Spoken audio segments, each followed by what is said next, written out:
Bismillahirrahmanirrahim. Innal hamdalillah nahmaduhu wa nasta'inuhu wa nastaghfiruh wa na'udzu billahi min shururi anfusina wa min sayyiati a'malina.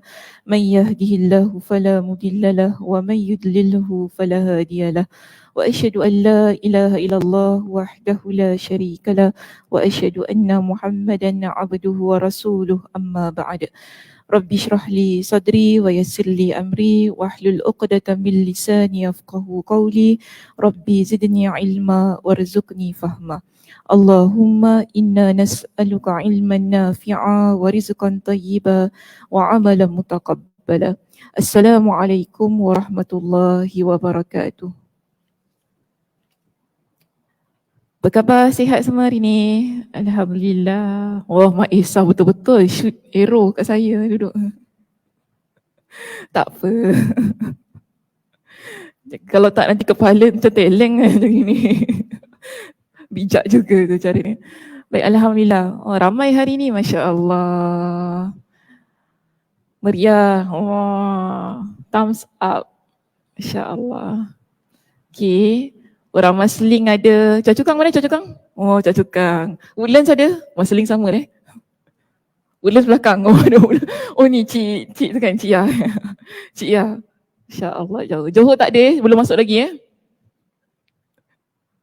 Johor online Ustazah. Online tak apalah.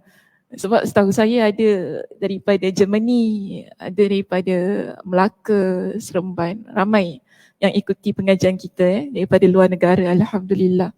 Mudah-mudahan semua dapat manfaat. Saya ingatkan tak nak online kan kuliah saya ni.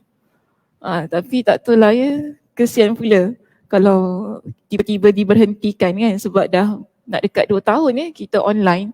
Mungkin ada yang dah beli kitab, yang ikuti pengajian daripada rumah. Saya faham ada di kalangan muslimah kita yang ibu-ibu yang tak dapat datang kerana ada anak-anak kecil. Jadi mereka dapat ikuti daripada rumah. Tak apalah. Mudah-mudahan bermanfaat untuk semua, tidak kira di mana saja muslimah-muslimah kita berada. Okey, baik, Alhamdulillah hari ini kita nak baca di muka surat yang keberapa? Berapa Fitri? 2? Oh macam gitu. 2, 7, 1. Ni macam James Bond 2, 7, 1. Okey, baik. Kita lihat muka surat kita 271. Pada poin kita yang E di situ. Poin kita yang E bertajuk dosa, kafarah, sebab dan akibatnya. Dalam perenggan kita yang pertama di sini didatangkan kepada kita dengan sebuah hadis yang sahih. Dinyatakan bahawa istighfar hamba yang paling utama adalah dengan mengucapkan Allahumma anta rabbi la ilaha illa anta khalaqtani wa ana abduka wa ana ala ahdika wa wa'dika mastata'tu a'udzu bika min syarri ma sana'tu abu'u laka bi ni'matika alayya wa abu'u bi dhanbi faghfirli innahu la yaghfiru dhunuba illa anta. Maksudnya, ya Allah, engkaulah Rabbku, tiada ilah selain engkau. Ilah ni maksudnya Tuhan ya. Tiada Tuhan selain engkau. Engkau telah menciptakanku dan aku adalah hamba-Mu. Aku berada di atas perjanjian-Mu dan berupaya meraih janji-Mu semampuku. Aku berlindung kepadamu dari keburukan amal perbuatanku. Aku mengakui akan nikmat-Mu kepadaku selain aku mengakui dosaku. Kerana itu, ampunilah aku kerana sesungguhnya tidak ada yang mengampuni segala dosa kecuali Engkau. Doa ini kita panggil ia sebagai Sayyidul Istighfar. Dikenali dengan nama Sayyidul Istighfar, iaitu penghulu segala istighfar. Sebab itu disebutkan di sini istighfar yang paling utama. Bila kita nak beristighfar kepada Allah Subhanahu Wa Taala, boleh saja kita ucap astaghfirullahalazim, tak salah. Tapi kalau dapat ya kita baca dengan lafaz doa ini dilihat sebagai doa yang terbaik untuk kita memohon ampun kepada Allah Subhanahu Wa Taala. Kerana di dalam doa ini bila kita lihat kepada isi kandungannya, ia adalah satu doa yang mana kita mengaku tidak ada Tuhan melainkan Allah. Dalam masa yang sama, doa ini menunjukkan kepada kita bahawa kita mengaku kita ni adalah hamba Allah. Kita tidak boleh melebihi daripada Tuhan kita.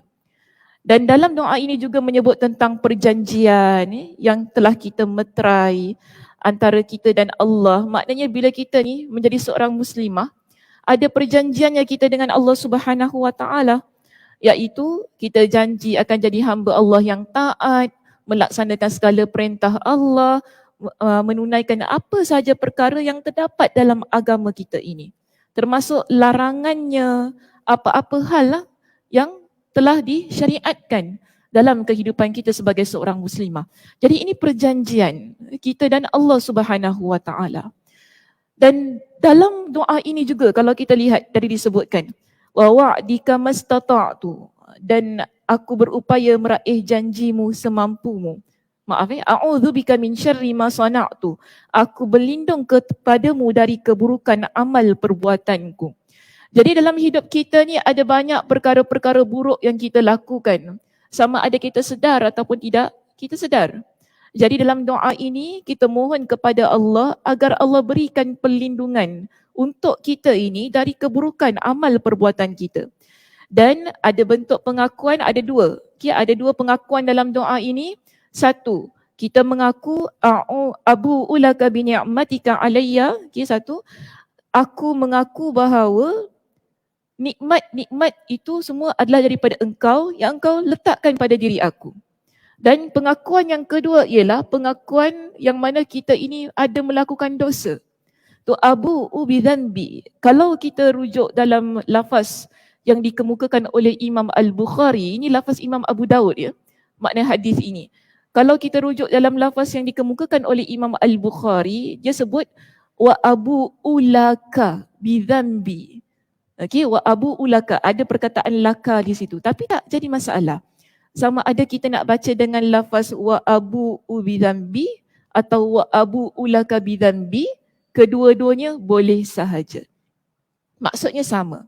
Yang mana kita mengakui di hadapan Allah Subhanahu Wa Taala bahawa kita ini adalah hamba yang telah melakukan dosa. Sebab itu di akhir doa ini kita mohon kepada Allah, faghfirli fa innahu la yaghfiru dzunuba illa anta. Maka ampunilah aku kerana sesungguhnya tidak ada yang mengampuni segala dosa kecuali engkau. Nabi SAW bersabda, perenggan yang berikutnya itu sabda Nabi, daripada atas tadi sebenarnya dia adalah sabda Nabi SAW. Kemudian Nabi SAW menyambung sabda baginda di sini, siapa saja yang mengucapkan doa ini, iaitu siapa yang baca doa ini pada waktu pagi, muqinan, iaitu dia baca dengan hati yang penuh yakin kepada Allah Subhanahu Wa Taala, berkenaan dengan isi kandungan yang terdapat dalam doa itu tadi. Nabi kata apa? Lalu dia meninggal dunia pada hari itu, maka orang itu akan masuk syurga. Ini ganjaran yang diberikan kepada mereka yang beramal dengan doa ini. Seterusnya, kalau ada di antara kita, Nabi kata, siapa yang membacanya pada waktu petang dengan penuh keyakinan juga, lalu dia meninggal dunia pada malam itu, maka orang itu akan masuk syurga. Kalau kita kata waktu pagi ni ialah lepas kita melaksanakan solat subuh, itu waktu dia. Jadi kita baca doa ini selepas kita melaksanakan solat subuh kita tu kan, kita baca Allahumma anta rabbi la ilaha illa anta hingga ke akhir doanya. Kalau kita meninggal dunia, bukan keesokannya, mungkin pukul 12, na'udzubillah lah ya, saya bagi contoh saja. Jam 12 ke pukul 3, kan sebelum asar. Maksudnya hari itu ialah sebelum asar. Kita meninggal dunia. Maka Allah Subhanahu Wa Taala akan berikan kepada kita dengan syurga. Kalau kita kata waktu petang, kita baca selepas solat asar. Lepas solat asar, kita baca doa ini. Siapa yang meninggal di waktu malamnya, waktu maghrib, waktu Isyak 12 sampailah keesokan harinya, maka di situ Nabi kata syurga itu juga berhak untuk orang ini. Namun yang penting, mengapa doa ini dikemukakan dalam teks kita pada pagi ini? Ia adalah berkaitan dengan dosa. Seorang hamba Allah, kan Nabi kata kullu bani Adam khata'. Setiap anak Adam ini ada melakukan kesilapan. Tapi sebaik-baik mereka yang melakukan kesilapan itu adalah mereka yang bertaubat kepada Allah Subhanahu Wa Taala. Jadi kita setiap hari muslimah kita ni ada buat salah. Macam tadi saya kata, sama ada kita sedar ataupun kita tak sedar. Ada saja silap yang kita buat. Kan? Sebab itu doa ini kita baca juga setiap hari. Adakah Nabi kata, oh ni baca pada hari yang ke-15 je? Tak ada. Tapi Nabi kata pagi dan petang. Maknanya setiap hari kita baca. Kerana kita tak tahu, mungkin kita ada buat salah. Pagi ni sampai ke nanti waktu asar kita baca kan doanya. Alhamdulillah. Okay? Maknanya kita mengaku di sini kita berdosa. Kita mengaku di hadapan Allah Subhanahu Wa Taala bahawa kita ini memiliki banyak nikmat-nikmat yang Allah Subhanahu Wa Taala berikan. Namun kita ada melakukan dosa. Sebab itu kita minta kepada Allah, faghfirli, ampunilah aku. Jadi doa ini penting untuk kita amalkan setiap hari agar kita sentiasa menjadi hamba Allah yang meminta keampunan kepada Allah. Setiap hari, okay? Pada waktu pagi dan petang. Kita juga ada doa lain yang dikemukakan di sini, iaitu dari Abu Bakar As-Siddiq melalui jalur Abu Hurairah radhiyallahu an dan juga Abdullah ibn Amr radhiyallahu an, yang mana Nabi SAW ada mengajarkan Abu Bakar zikir yang selalu dibaca beliau pada waktu pagi, petang dan hendak tidur. Doa ini sebenarnya adalah doa yang diminta oleh Abu Bakar radhiyallahu an. Jadi ada pada satu hari Abu Bakar dia bertemu dengan Nabi SAW. Abu Bakar radhiyallahu an dia kata kepada Nabi, murni, ajarkanlah kepada aku. Murni, bukan nama orang murni ya. Murni maknanya ajarkanlah kepada aku. Bi kalimatin aquluhunna, dengan doa-doa, dengan kalimat-kalimat yang mana aku boleh baca. Aku boleh baca doa itu idza asbahtu wa idza amsaitu, pada waktu pagi dan juga pada waktu petang. Jadi Abu Bakar ni minta kepada Nabi ajarkan kepada beliau dengan doa yang dia boleh lantunkan, yang dia boleh baca pada waktu pagi dan pada waktu petang. Jadi doa ini yang Nabi SAW ajarkan kepada Abu Bakar radhiyallahu an. Nabi kata kepada Abu Bakar, baca doa ini. Okay, doanya berbunyi, Allahumma fatiras samawati wal ard, alimal ghaibi wasyahada, rabba kulli syai'in wa malikah, ashhadu an la ilaha illa anta, a'udzu bika min syarri nafsi wa syarri syaitani wa syirki. Wa an aqtarifa ala nafsi su'an aw ajurrahu ila muslim. Maksudnya, ya Allah, pencipta langit dan bumi, alimal ghaibi wasyahada, yang mengetahui yang ghaib dan yang nyata, rabba kulla syai'in wa malikah, Rabb segala sesuatu dan yang menguasainya. Asyhadu an la ilaha illa anta, aku bersaksi bahawa tiada Tuhan melainkan engkau. A'udzu bika min syarri nafsi wa syarri syaitani wa syirki, aku berlindung kepada engkau dari kejahatan diriku dan kejahatan syaitan beserta sekutunya. Apa makna beserta sekutunya ni?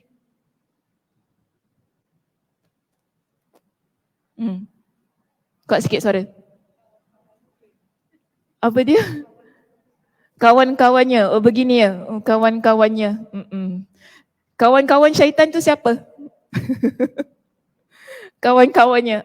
Itu jelaskan lagi. Kawan-kawan syaitan tu siapa? Nak kena bangun juga. Malas nak bangunnya. Ya, apa dia? Kuncu-kuncu. Samalah kawan-kawan tadi. Iblis, syaitan lagi? Orang-orang jahat. Orang yang ikut syaitan. Itu kita panggil sekutu-sekutu, kuncu-kuncu. Ada jawapan yang lain? Ya? Jin. Oh, jin. Tapi tak semua jin ya. Tak baik cakap gitu. Marah jin. Apa ni aku solat cakap aku sekutu syaitan pula. Tak semua. Tak semua jin. Macam kita manusia. Kan? Macam kita manusia. Kita manusia ada yang baik, ada yang soleh, ada yang taat. Ada Muslim tapi yang kau dia punya jahat, na'uzubillah orang katakan. Sama juga jin. Jin ada yang Muslim ya. Ada Muslim, ada yang non-Muslim jin ni. Ada Muslim tapi Muslim yang nakal. Biasa. Sama juga macam kita manusia, jin tu. Cuma kita tak nampak dia lah ya. Ada keistimewaan antara kita dengan dia. Ada perbezaan-perbezaan. So bila dalam doa ini kita minta kepada Allah Subhanahu Wa Taala itu tadi agar Allah Subhanahu Wa Taala lindungi kita ya dari keburukan-keburukan dan juga keburukan syaitan. Bukan sahaja syaitan tetapi apa yang dilakukan oleh kuncu-kuncunya tadi. Comel ya ayat tu ya, kuncu-kuncu kuncu-kuncunya itu tadi. Maknanya orang yang mengikuti syaitan, mereka yang mana buat perkara-perkara jahat sebagaimana syaitan. Tidak kira di kalangan jin ataupun di kalangan manusia. Ini dipanggil sebagai wasyirkih, iaitu mereka yang bersepakat, yang ada orang kata company dengan dia, yang kita kata panggil sebagai orang yang betul-betul nak bersama dengan syaitan tu tadi. Jadi di sini doa ini dia meminta kepada Allah Subhanahu Wa Taala agar kita ini mohon kepada Allah supaya melindungi diri kita daripada kejahatan syaitan wa syirkihi dan juga mereka yang bersekutu atau mereka yang bersepakat mengikuti syaitan itu tadi. Di akhir doa ini kita nampak cantik doa ini. Di akhirnya Nabi SAW ajarkan kepada Abu Bakar, wa an aqtarifa ala nafsi su'an aw ajurrahu ila muslim. Aku pun berlindung kepadamu dari melakukan keburukan terhadap diriku atau dari melakukannya terhadap seorang Muslim. Nampak ini cantik. Maknanya kita minta kepada Allah Subhanahu Wa Taala agar Allah Subhanahu Wa Taala lindungi kita ni bukan hanya keburukan yang kita buat pada diri kita, tapi keburukan yang mungkin kita buat pada orang lain. Ini penting juga ya perenggan yang akhir tu. Sebab kadang-kadang kita cuma doa untuk kita sahaja. Kan, ya Allah janganlah saya ni buruk datang pada diri saya, tapi kita lupa kita ada buat perkara yang tidak baik kepada orang lain. Kemungkinan besar begitu. Ya, jadi dalam doa ini dia merangkumi kedua-duanya sekali. Kita minta kepada Allah agar Allah Subhanahu Wa Taala lindungi kita daripada dosa-dosa, daripada keburukan, dan kita minta kepada Allah agar bantu kita, lindungi kita agar kita tak buat perkara buruk itu kepada orang lain juga. Dan Nabi SAW kata apa? Tadi ingat tak apa yang saya sebutkan? Abu Bakar dia minta apa tadi? Okey, minta doa ini. Abu Bakar minta untuk baca bila? Pagi dan petang. Abu Bakar minta 2 waktu ini sahaja. Ketika Abu Bakar bertemu dengan Nabi SAW, Abu Bakar jumpa dengan Nabi, dia minta kepada Nabi, wahai Rasulullah, kau ajarkan kepada aku dengan doa yang mana lafaz ni boleh aku baca pada waktu pagi, pada waktu petang. Tapi lepas Nabi SAW ajar Abu Bakar ya dengan doa ini, Nabi kata apa? Doa ini engkau baca. Okey, di bawah itu Kemudian Rasulullah SAW berpesan, ucapkanlah doa itu pada waktu pagi, sore, petang ya, dan ketika hendak tidur. Maknanya Nabi tambah lagi satu keadaan. Doa ini bukan sahaja boleh kita baca pada waktu pagi, pada waktu petang, tapi kita juga baca sebelum kita tidur. Ini bagusnya lah ya, kita dapat satu doa tapi kita 3 in 1. Bukan kopi je 3 in 1. Sekarang kopi ada macam-macam one 5 in 1, 4 in 1, banyak sangat. So doa ini 3 in 1. Dia merangkumi semuanya. Senang. Hafal satu doa, boleh baca pagi, petang, malam sebelum nak tidur. Baik, seterusnya kita ada di sini satu lagi ucapan doa. Adapun di dalam khutbahnya ni maksud khutbah Nabi SAW. Di dalam khutbah Nabi SAW, Nabi biasa mengucapkan Alhamdulillahi nasta'inuhu wa nastaghfiruhu wa na'udzu billahi min syururi anfusina wa min sayyiati a'malina.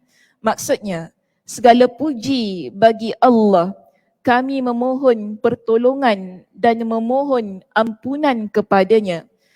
Dan kami berlindung kepada Allah dari kejahatan diri kami dan keburukan perbuatan kami. Biasa dengar doa ini?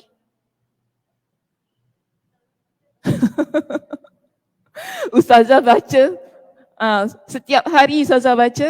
Ya, doa ni kenapa Ustazah baca? Sebab ini khutbah Nabi. Sebab ada orang mesej saya, tanya, Ustazah, kenapa muka Dima Ustazah baca doa ni? Kenapa muka Dima Ustazah tak macam orang lain, dia mesti baca doa ini? Sebab ni khutbah Nabi. Kita ambil sunnah daripada apa yang Nabi SAW lakukan. Dan Nabi nak berkhutbah, Nabi nak ceramah ke apa, Nabi akan baca terlebih dahulu doa ini.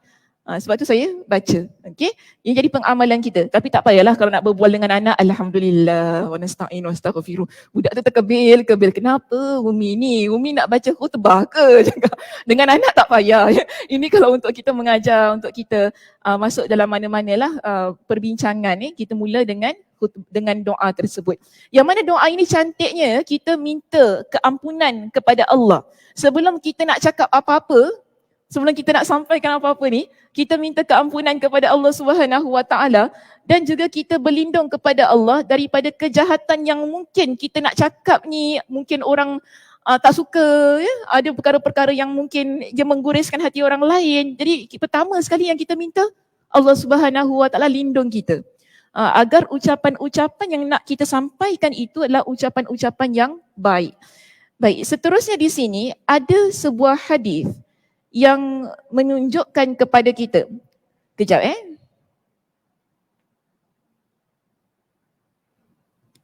Okay, tadi kita ada berapa doa?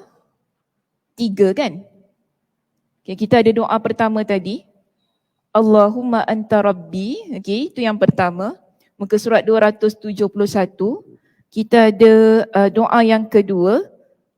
Tadi doa yang pertama baca pagi petang. Okay. Doa yang kedua baca bila? Pagi petang malam. Senang. Pagi petang malam. Sekejap ya.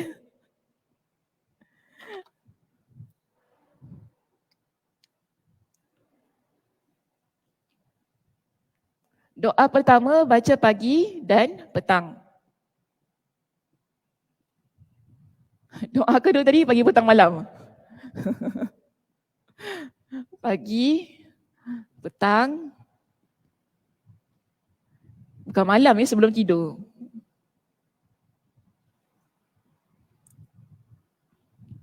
Doa ketiga baca bila? Bila-bila? Sebelum start kelas. Okay. Cantik ayat dia, sebelum start kelas. Ini jangan sebelum start kelas tak.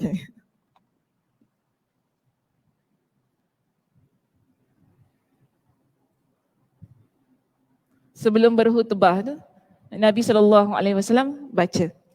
Okey. Jadi ada 3 kan? 3 doa yang terdapat dalam buku kita ni kan. Ketiga-tiga doa ini saya nak kata beginilah ya. 1, ia mengandungi permohonan kepada Allah agar Allah beri kepada kita dengan keampunan.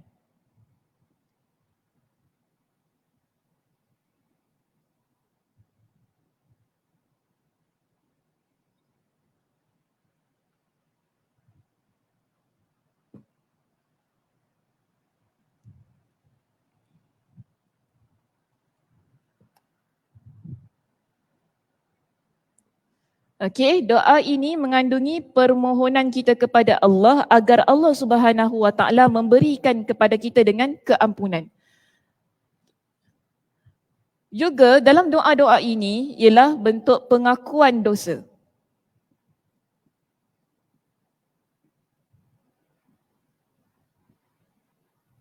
Dan yang ketiga, mohon perlindungan Allah.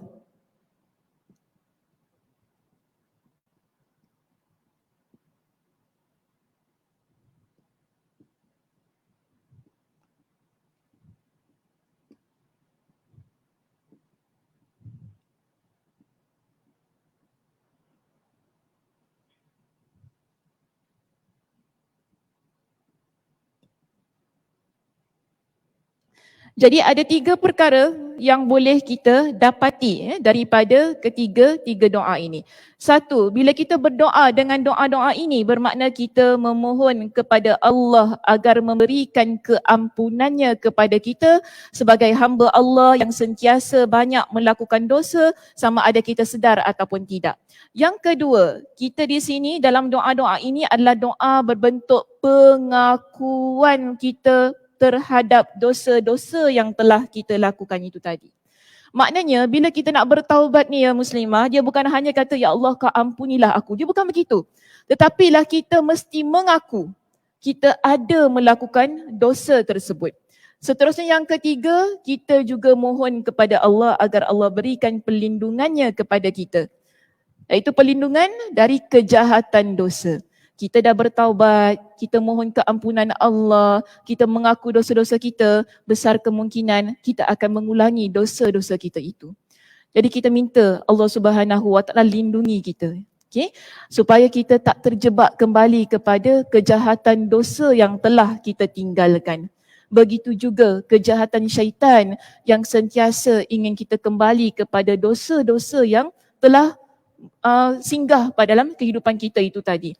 Baik, so kita ada 3 doa tadi yang dimuatkan dalam kitab ini yang mana semuanya berkaitan dengan pengampunan dosa, pengakuan dosa dan minta perlindungan kepada Allah agar Allah Subhanahu Wa Taala tidak dekatkan kita kepada dosa-dosa itu.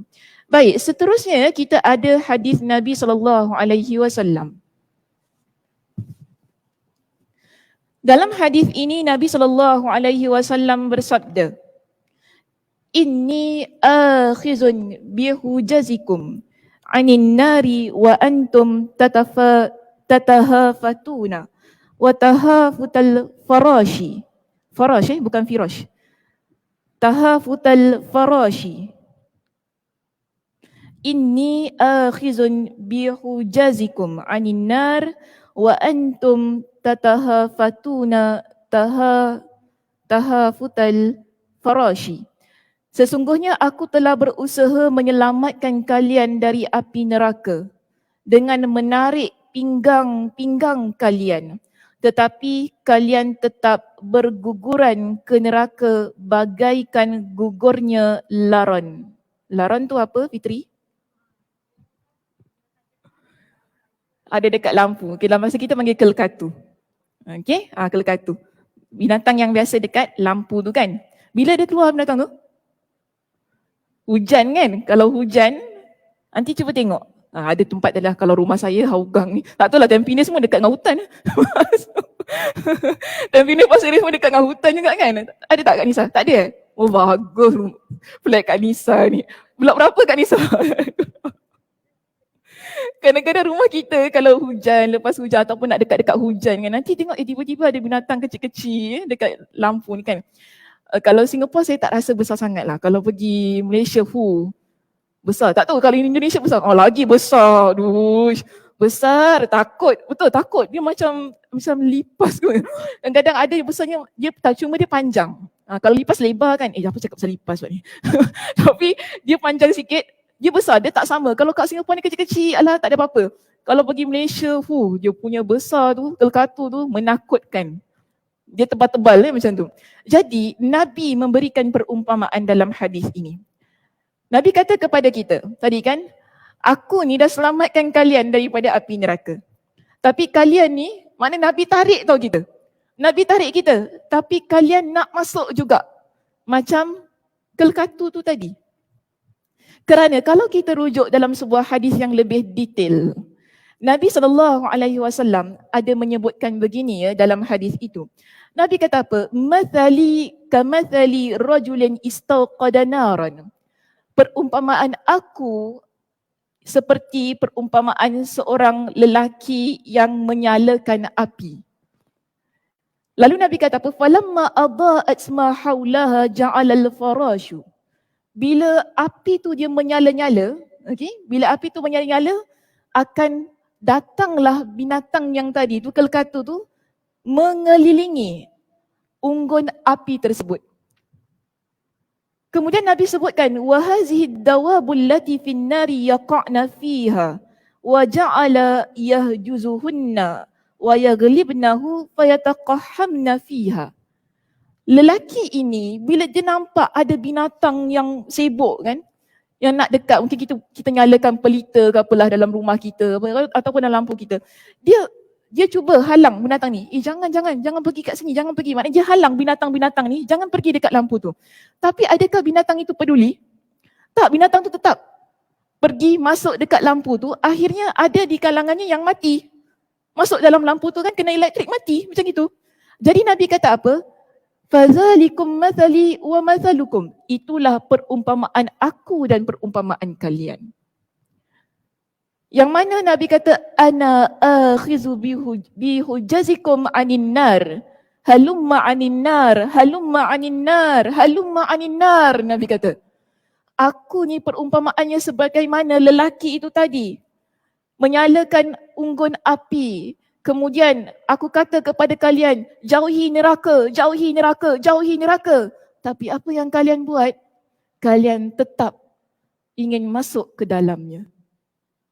Nabi SAW dalam banyak hadis-hadis baginda, Nabi SAW mengingatkan kepada kita tentang api neraka, azabnya, perbuatan-perbuatan yang boleh memasukkan kita ke dalam api neraka, apa yang dirancanakan oleh syaitan laknatullah supaya kita masuk ke dalam api neraka. Begitu juga Nabi SAW sampaikan kepada kita dengan Al-Quranul Karim, di mana dalam Al-Quranul Karim itu mengandungi pelbagai macam peringatan tentang neraka. Itu yang Nabi SAW lakukan. Nabi SAW berdakwah, Nabi ingatkan, Nabi beritahu kepada kita. Tapi ada di kalangan kita yang tidak menghiraukan peringatan-peringatan tersebut. Ramai antara kita yang tahu, ramai antara kita yang ada ilmu, tetapi pengetahuan kita, ilmu kita, ia tidak menjadi penghalang bagi diri kita ini untuk membuat perkara-perkara yang boleh menyebabkan kita masuk ke dalam api neraka. Sebab itu Nabi SAW ingatkan kepada kita tentang perumpamaan itu tadi. Agar kita ingat, kita jangan jadi macam kelkatu tersebut. Kerana sudah diperingatkan, kita dah tahu. Macam saya ingatkan pada minggu lepas, dalam hidup kita ni kita tahu banyak perkara yang tidak baik. Kan? Tapi ramai antara kita nak buat juga perkara yang tidak baik. Mungkin kerana kita tak nampak akibatnya. Mungkin kerana kita tak nampak akibatnya. Kita tak nampak neraka tu macam mana lagi. Kan sebab dia tak nampak, orang kata apa, seeing is believing. Kalau nampak baru nak percaya. Kalau tak nampak, selagi aku tak nampak, jangan cakap. Macam orang selagi dia tak nampak hantu, dia tak percaya ada hantu. Cuba nampakkan hantu kat depannya. Kau baru terbelalak. Oh, ada rupanya hantu. Percaya ada hantu. Ada orang yang begitu kan keadaan dia. Kemungkinan saya kata kerana kita tak nampak, kita tak rasa, kita tak tahu macam mana keadaan api neraka itu yang menyebabkan kita tak indah. Kita nak buat juga perkara-perkara dosa sedangkan Allah Subhanahu Wa Taala sudah ingatkan. Tapi kalau orang yang benar-benar beriman kepada Allah, yang jiwanya penuh dengan ketakwaan kepada Allah Subhanahu Wa Taala, dia pasti dapat menggambarkan panasnya api neraka itu. Dia pasti dapat merasakan betapa dahsyatnya, gerunnya api neraka yang diceritakan oleh Allah Subhanahu Wa Taala dalam Al-Quranul Karim. Pasti juga dia dapat menggambarkan bagaimana dahsyatnya azab api neraka yang Nabi SAW sebutkan dalam hadis-hadis baginda. Jadi kita perlu peringatkan kepada diri kita, setiap hari, setiap masa, Nabi SAW sudah ingatkan kepada kita, jangan kita sia-siakan peringatan-peringatan tersebut. Sebab nanti di akhirat, dia tidak ada maknanya untuk kita kata di hadapan Allah, wahai Allah, aku tak tahu. Dia tak ada maknanya begitu. Kerana Allah Subhanahu Wa Taala berikan kepada kita dengan peluang untuk belajar ni muslimah. Allah bagi kita peluang, aku bagi engkau hidup. Bukan supaya hidup gitu-gitu sahaja. Tapi aku bagi engkau hidup supaya engkau belajar, cari ilmu agama, beramal dengan ilmu agama. Bukan duduk-duduk sahaja. Kan bukan untuk hure-hure sahaja, bukan begitu. Kerana apa tujuan penciptaan manusia itu Allah ingatkan ialah untuk beribadah kepada aku. Beribadah kepada Allah Subhanahu Wa Taala. Bila kita tahu Allah ciptakan kita, tujuan utamanya beribadah kepada Allah, bermakna tanggungjawab kita untuk cari tahu bagaimana beribadah kepada Allah Subhanahu Wa Taala. Sebab itu kalau kita lihat ya di sini, pada perenggan yang berikutnya, yang bawah tu tak apa ya, tinggalkan sahaja. Nabi SAW dalam hadis-hadis Nabi ni, Nabi ada sebutkan kepada kita dengan sifat hati, dan saya yakin ramai antara kita di sini yang tahu berkenaan dengan sifat hati ni yang berbolak-balik. Kerana sepanjang pengajian saya ni, saya banyak ingatkan, hati kita ni sifatnya berbolak-balik. Hari ini kita bertaubat, mungkin esok lusa kita kembali kepada dosa kita.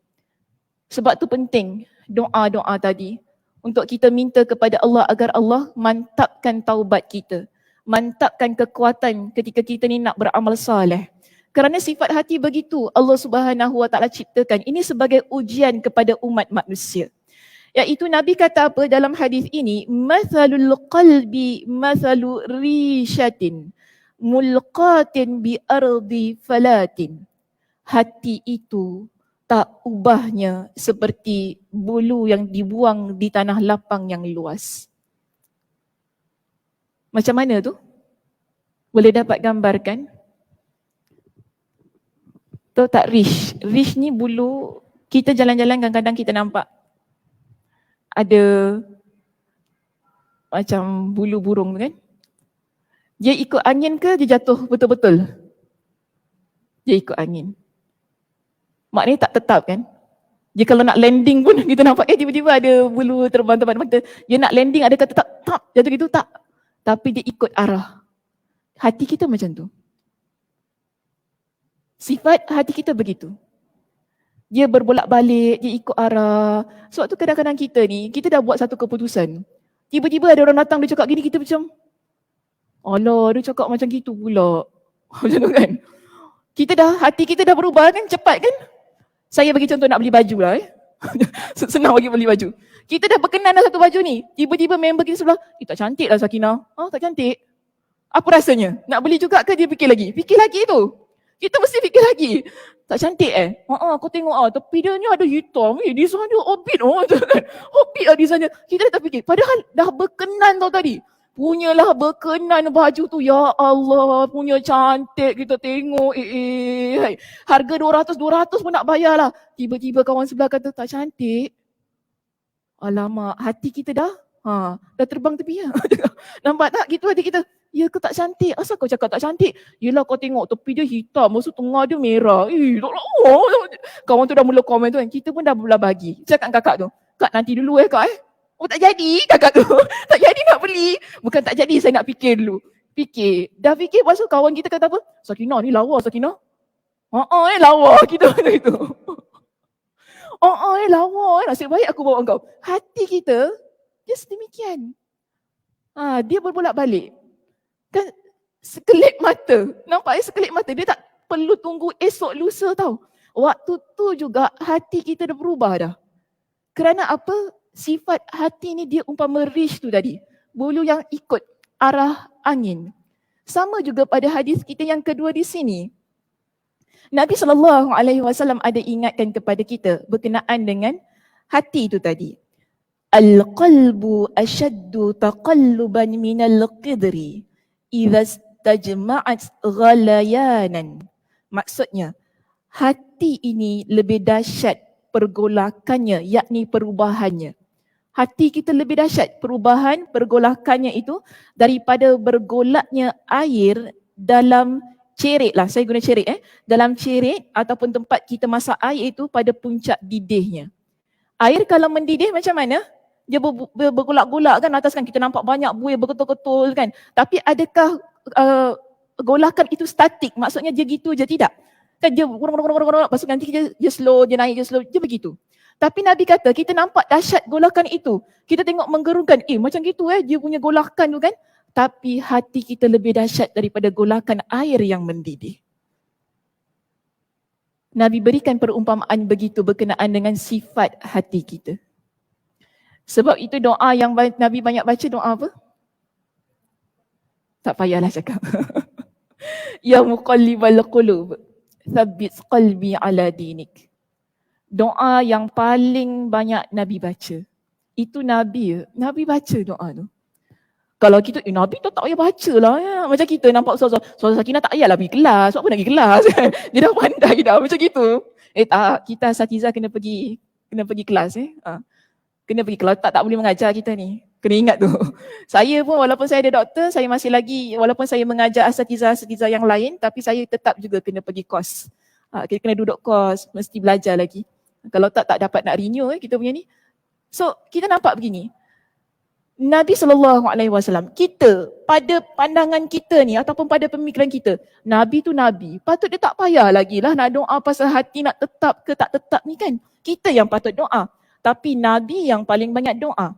Sehingga kan dalam sebuah riwayat Anas, hadis sebuah riwayat Anas ini dia kata ada seorang lelaki bila dia nampak Nabi SAW, Nabi banyak baca doa ni. Lelaki ni kata kepada Nabi, wahai Rasulullah, kami ni dah beriman kepada engkau. Kami dah beriman kepada engkau. Kami dah membenarkan apa yang engkau bawa. Adakah engkau masih belum yakin dengan apa yang kami imani? Dengan apa yang kami benarkan berkenaan apa yang engkau bawa? Nabi kata apa? Naam. Ya, aku tak yakin. Betul juga kata Nabi. Tak yakin. Kita kata hari ini kita beriman kepada Allah, esok lusa belum tentu lagi. Maknanya keimanan itu mungkin esok lusa dia boleh jadi goyah. Sebab itu Nabi kata kepada lelaki ini, hati anak Adam ini dia umpama dua jari antara jari-jari Allah. Yang mana Allah bolak-balikkan dia. Okey? Dalam hadis yang diriwayatkan oleh Ummu Salamah radhiyallahu anha, Ummu Salamah radhiyallahu anha didatangi seorang lelaki, itu seorang sahabat bernama Hausyab radhiyallahu an. Hausyab ini dia datang kepada Ummu Salamah. Dia tanya dengan Ummu Salamah. Dia kata, wahai Ummu Salamah, beritahu kepada saya apa doa yang biasa Nabi baca. Maknanya yang Nabi banyak biasa baca ni ketika Nabi dalam rumah engkau. Ketika Nabi berada dalam rumah engkau. Jadi Ummu Salamah kata apa? Doa yang biasa Nabi baca, yang banyak Nabi baca, ya muqallibal qulub, tsabbit qalbi ala dinik. Jadi aku pernah bertanya kepada Nabi SAW. Ummu Salamah tanya kepada Nabi, dia kata apa kepada Rasulullah? Wahai Rasulullah, kenapa doa ya muqallibal qulub itu doa yang paling banyak engkau baca? Nabi kata kepada Ummu Salamah, Nabi kata begini, ya Umma Salamah, innahu laisa adamiyun illa qalbuhu baina usbu'aini min asabi'illah. Wahai Ummu Salamah, sesungguhnya hati anak Adam, iaitu hati kita ini manusia, hati kita ini dia berada pada dua jari antara jari-jari Allah. Faman syaa aqama wa man syaa azagha. Maksudnya Nabi kata dalam keadaan yang sedemikian, siapa yang Allah nak tetapkan hati dia, maka hati dia akan tetap. Siapa yang Allah nak terbalik tu bukan terbalik, dia selewengkan hati dia, okay? Azar ni maksudnya seleweng, maksudnya dia macam menyimpang kan, maka Allah akan simpangkan hati itu. Ia berada pada kehendak Allah Subhanahu wa taala. Sifat hati sedemikian. Apa yang Allah Subhanahu wa taala buat adalah begitu. Sebab tu di sini kita dah tahu dah, hati kita adalah hati yang berbolak-balik. Hati kita ia mudah bergolak. Hati kita ia mudah mengikut arah. Dia tak tetap. Tapi yang kita nak tetapkan sekarang dalam hati kita ialah keimanan dan ketakwaan. Maka sebab itu Nabi SAW ajarkan kepada kita dengan doa tadi. Ya muqallibal qulub thabbit qalbi ala dinik. Dengan kita kuatkan lagi dengan tiga doa tersebut. Supaya bila kita ni sudah beristighfar kepada Allah, mohon keampunan Allah, bila kita ni dah betul-betul mengaku kita hamba Allah yang berdosa, hati kita adalah hati yang mantap untuk terus-terusan berada di atas jalan ketaatan. Taat kepada Allah, yang mana kita minta kepada Allah, ya Allah, tetapkanlah hati saya, kuatkanlah hati saya, moga ia sentiasa taat kepada Engkau. Walaupun orang itu kata ini, orang tu kata gitu, kita tetap berada di atas jalan ketaatan. Okey, seterusnya kita lihat di sini. Dapat dibayangkan bagaimana gambaran kecepatan gerak bulu dan golakan air di dalam tempayan yang mendidih apabila disertai dengan kejahilan. Oleh sebab itu, sering dikatakan kepada orang yang berhasil menundukkan orang yang disesatkannya, innahu istakhaffahu, dia telah mempengaruhinya. Allah Subhanahu wa taala berfirman tentang Firaun, fastakhaffa qaumahu fa'ata'uhu fa innahu kana qauman fasiqin. Maka Firaun dengan perkataan itu telah mempengaruhi kaumnya sehingga mereka patuh kepadanya. Sungguh mereka adalah kaum yang fasik. Jadi yang dia nak kata begini, hati orang yang mana dia mudah bergolak tadi kan, mudah ikut arah angin tadi, dia adalah hati yang mudah terpengaruh. Okey? Jadi sebab itu dalam Al-Quran Allah Subhanahu wa taala sebutkan orang yang dia dengar cakap orang lain, contoh kaum ni, Firaun suruh sembah dia, mereka ikut, mereka itu terpengaruh dengan apa yang dia minta. Tapi kenapa mereka terpengaruh? Kerana kejahilan mereka juga. Mereka tidak memiliki ilmu, mereka tidak tahu, dan akhirnya mereka ikut sahaja apa yang diperintahkan oleh Firaun. Maka sebab itu di sini Allah Subhanahu wa taala berfirman, fasbir inna wa'dallahi haqqun wala yastakhifannaka alladhina la yuqinun. Maka bersabarlah engkau Muhammad, sesungguhnya janji Allah itu benar, dan sesekali jangan sampai orang-orang yang tidak meyakini kebenaran ayat Allah itu menggelisahkan engkau. Ini adalah peringatan yang Allah berikan kepada Nabi SAW. Itu untuk diri kita juga ya. Yang mana Allah ingatkan kepada Nabi, kita sabar di atas jalan kebenaran. Kita ni dah jadi hamba Allah yang taat kepada Allah. Kita mempercayai setiap apa yang dibawa oleh Nabi SAW sebagai perkara yang benar, maka di situ ia memerlukan kepada kesabaran. Kerana kesabaran itulah yang akan mampu menolak orang lain yang nak mempengaruhi diri kita. Sebab itu tadi Allah kata, kan, jangan sesekali sampai orang yang tidak meyakini kebenaran ayat-ayat Allah itu menggelisahkan engkau. Sebab kalau kita ni tidak memiliki kesabaran, orang yang datang kepada kita, dia tiba-tiba beritahu kepada kita, oh, Nabi Muhammad tu dia bukan Nabi. dia akan buat jiwa kita gelisah. Sehingga kita pun terfikir-fikir, betul ke Nabi Muhammad tu bukan Nabi? Ini contoh saya kata. Okey, contohnya sahaja. Tapi Nabi Muhammad tetap Nabi ya, jangan tiba-tiba pula. Ini saya bagi contoh saja. Sebab kadang-kadang kita mudah tau. Ya, hati kita mudah gelisah. Hati kita ni mudah gini. Ada orang tiba-tiba kata, awak tanya dengan ustazah awak, betul ke takdir tu ada? Kita pun, macam-macam. Dia punya kena naik, kan dia buat kita gelisah kan, satu malam tak tidur. Betul ke takdir tu ada? Kenapa orang tu cakap gitu kita hati kita dah gelisah dah. Kenapa orang tu cakap gitu Asal pula takdir tiba-tiba tak ada? Selama ni belajar takdir tu ada. Wajib beriman kepada takdir. Tiba-tiba orang ni kata takdir tu ada ke? Kita dah jadi gelisah. Ini yang Allah ingatkan kepada Nabi. Jangan orang yang tak yakin dengan kebenaran itu buat engkau gelisah. Bila engkau dah yakin dengan kebenaran, tetap dengan kebenaran tersebut dan bersabarlah di atas jalan kebenaran itu. Bila kita bersabar, kita ada ilmu tadi, apa pun yang orang cakapkan itu tadi, kita mampu untuk hadapi. Sebab itu, terakhir sekali pada perenggan kita di sini, dia kata begini. Pukul berapa? Pukul 11. Okey, cantik. Orang yang gelisah atau ragu-ragu, dia tidak teguh pendiriannya. Hatinya selalu bergoncang. Berbeza dengan orang yang yakin pendiriannya pasti dia teguh. Maka seseorang baru boleh dikatakan yakin apabila dia telah bersikap teguh pendirian. Dan yakin di sini ialah merupakan satu wujud keteguhan iman di dalam hati seseorang. Baik dalam hal pengetahuan ataupun amal perbuatannya. Kerana kadang-kala seseorang mempunyai ilmu pengetahuan yang baik, namun jiwanya tidak sabar tatkala mendapatkan musibah, bahkan menjadi tergoncang atau goyah kerananya.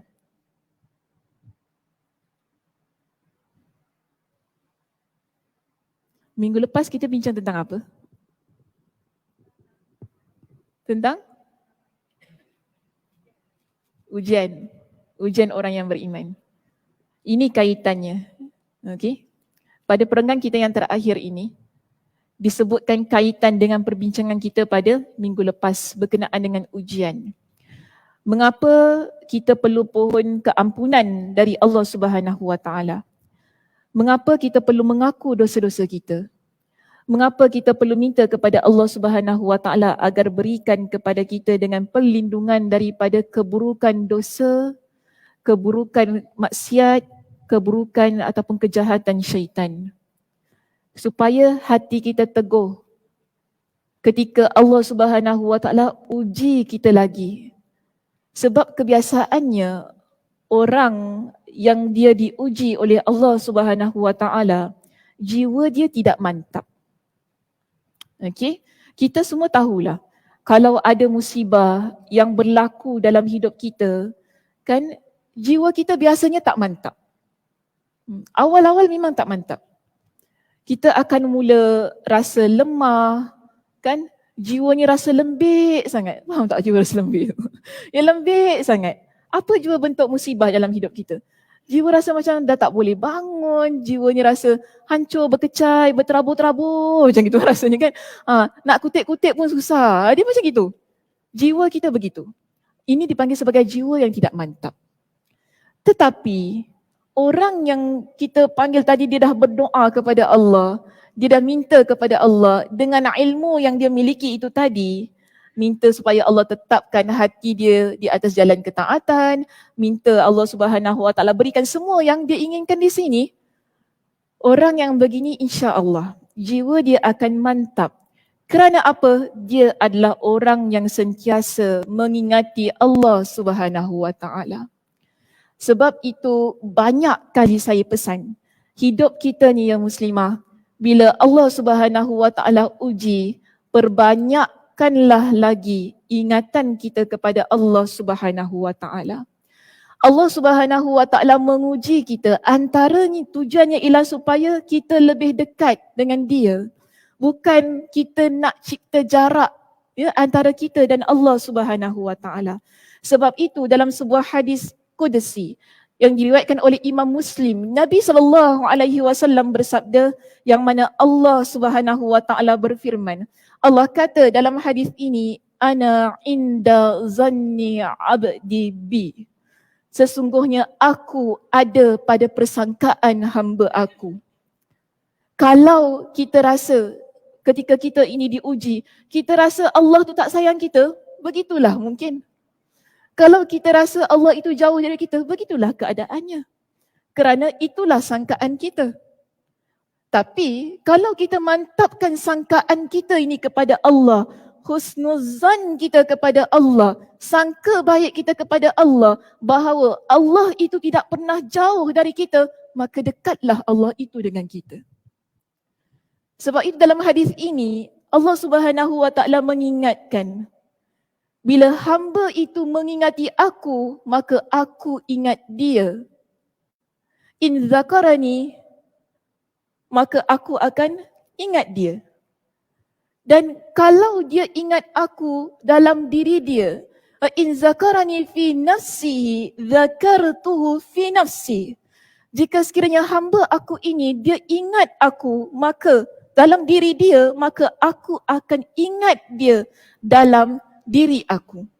Maknanya kalau kita ingat Allah dalam diam, kita duduk-duduk, kita berzikir kepada Allah, kita minta kepada Allah Subhanahu wa taala agar berikan kepada kita dengan kekuatan, maka di situ Allah juga akan berikan kepada kita dengan kekuatan. Kerana Allah kata apa? Hamba aku dia ingat kepada aku. Dan Allah Subhanahu wa taala sebutkan dalam hadis ini, Allah kata, wa in zakarani fi mala'in. Kalau sekiranya hamba aku dia ingat aku dalam satu kumpulan.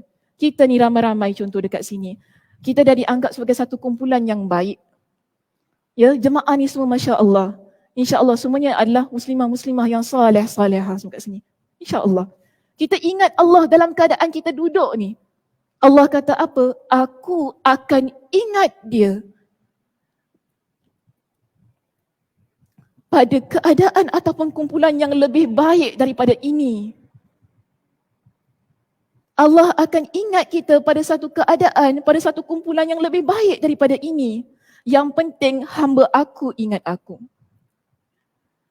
Dalam hadis ini, Allah ingatkan kepada kita. Wa in taqarraba minni shibran. Jika sekiranya hamba aku dia dekat pada aku dalam keadaan shibran. Shibran tu maksudnya sini ke sini. Size dia ya, okey. Shibran. Sini, sini. Kalau hamba aku dia ingat aku dalam keadaan dekatnya begitu. Okey, dia dekat pada aku dalam keadaan yang begitu. Aku akan ingat dia dalam keadaan zira'an. Zira'an yang maksudnya sini hingga ke sini. Kita ingat Allah dalam keadaan yang jangka ataupun saiz dia begini ya. Tapi Allah ingat kita dalam keadaan yang sampai sini. Maknanya lebih dari itu. Kemudian Allah kata, kalau dia dekat aku dalam keadaan yang zira'an itu, aku tadi dah ingat dia dalam keadaan zira'an, tapi dia ubah lagi. Ya, kedekatan dia kepada aku, dia dekatkan lagi. Antaranya dekatkan zira'an. Maka Allah kata, zakartu minhu ba'an. Aku akan dekat pada dia dalam keadaan yang lebih panjang dari itu. Dari sini hingga ke sini. Panjang. Ini yang Allah Subhanahu wa taala sebutkan dalam hadis itu. Dan Allah tutup hadis ini dengan satu keadaan. Wa in atani yamshi.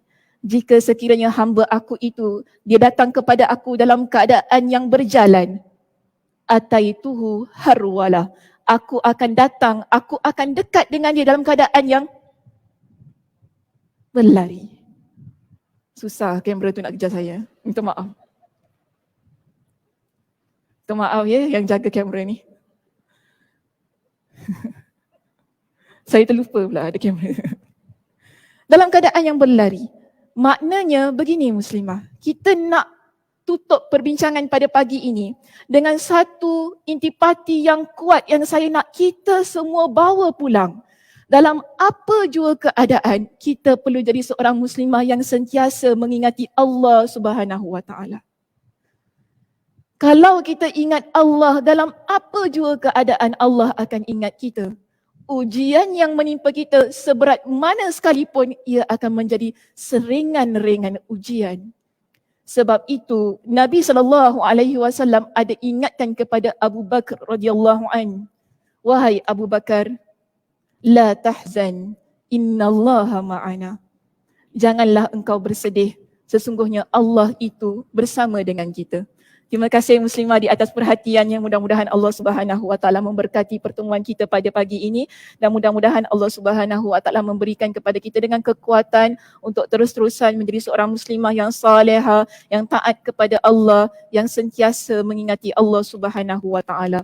Saya tutup pengajian kita pada pagi ini dengan tasbih kafarah. Subhanakallahumma wa bihamdika asyhadu an la ilaha illa anta astaghfiruka wa atubu ilaik. Assalamualaikum warahmatullahi wabarakatuh.